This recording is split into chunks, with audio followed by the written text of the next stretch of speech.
ആരെങ്കിലും ഒരു നല്ല കണ്ടന്റ് ഇട്ട് കഴിഞ്ഞ് കഴിഞ്ഞാൽ ആ കണ്ടന്റിൻ്റെ അടിയിൽ വന്നിട്ട് മാക്സിമം അവരുടെ ഫ്രസ്ട്രേഷൻ ഇറക്കി വെക്കുന്ന രീതിയിൽ പൊങ്കാലിടുക. കുറച്ചും കൂടെ റീഫേസ് ചെയ്യുകയാണെന്നുണ്ടെങ്കിൽ നമുക്ക് പറയാം, ലൈഫിൽ സക്സസ്ഫുൾ ആവാത്തവർ എന്തെങ്കിലും ഒന്ന് ചെയ്യാൻ ശ്രമിച്ചിട്ട് ചിലപ്പോൾ ചെയ്തിട്ട് പോലും ഉണ്ടാവില്ല എന്ന് പറഞ്ഞു കഴിഞ്ഞാൽ ചിലപ്പോൾ അവർ വീട്ടിലിരുന്ന് ആലോചിച്ചിട്ടുണ്ടാവും ഇത് ചെയ്യണം, അപ്പോഴത്തേക്കും മറ്റേ ആൾ ചെയ്ത് കഴിഞ്ഞു.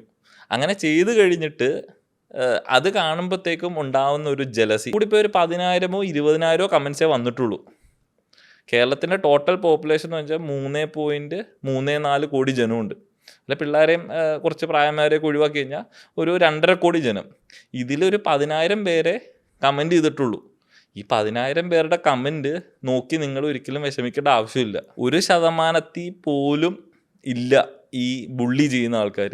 ബാക്കി 99% നിങ്ങളുടെ കണ്ടന്റിനോട് ഒരു പ്രശ്നവുമില്ല. ഇങ്ങനെ ബുള്ളി ചെയ്യുന്നവർക്ക് അവരുടെ ഏറ്റവും വലിയ റിസൾട്ട് എന്താണെന്നറിയാമോ? ഇവർ ഇമോഷണലായിട്ട് തിരിച്ച് റെസ്പോണ്ട് ചെയ്യുക എന്നുള്ളതാണ് അവരുടെ സാറ്റിസ്ഫാക്ഷൻ ലെവൽ. പലപ്പോഴും ശ്രദ്ധിച്ചിട്ടുണ്ടോ? ഇങ്ങനെ തിരിച്ച് റെസ്പോണ്ട് ചെയ്യുന്നിടത്താണ് പിന്നെയും ബുള്ളിങ് കൂടിക്കൊണ്ടിരിക്കുന്നത്.